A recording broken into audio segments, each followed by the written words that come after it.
Alors aujourd'hui, cette Sophia Perennis, quelle est cette sagesse, cette philosophie Elle correspond pérenne à un mouvement, j'aime pas tellement le mot parce que ça fait un petit peu politique, oui. à une tendance, si vous voulez, d'un certain nombre de chercheurs de vérité, Oui.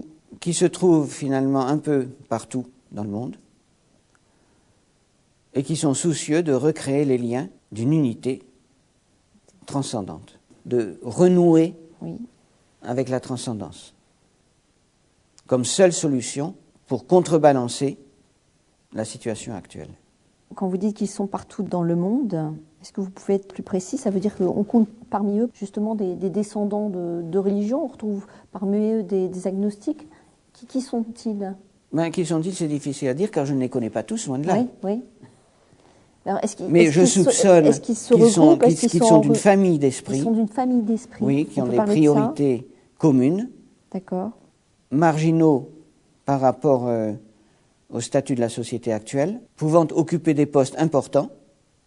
Ananda Coomaraswamy, par exemple, était le conservateur du musée de Boston, ou bien pouvant être des êtres anonymes mais extrêmement modestes. Vous parlez d'une famille d'esprit. S'ils se rencontrent, on peut peut-être parler de réseau, de lien, de... Oui, aussi longtemps que ces mots ne dérivent pas vers une acception péjorative. Que ça n'attire absolument aucun soupçon d'aucune sorte.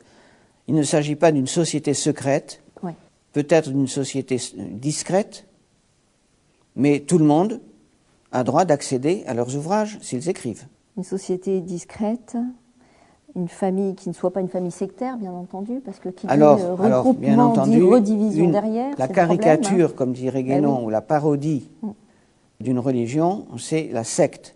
Et aujourd'hui, dans ce règne de la quantité que nous vivons, eh bien, les sectes ont une part immense et contribuent aux déviations d'une vérité déjà bien mal en point. Alors comment, j'ai envie de dire, parvenir à identifier ce qui est de l'ordre de l'originel, l'original, de la copie?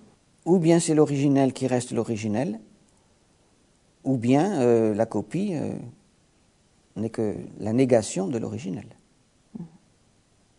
Alors la vertu là, à laquelle on pense, c'est l'esprit de discernement, la discrimination, ce que les orthodoxes appellent la nepsis, la lecture finalement de l'être intérieur, ce que les hindous appellent viveka, le discernement, la discrimination. Sans être ni dans la passion, ni dans... Ni dans la passion, ni dans la rigidité. Ni dans les références extérieures, ni dans les références... Et je crois finalement en se prosternant chaque soir devant l'icône et en chantant l'hymne au Saint-Esprit.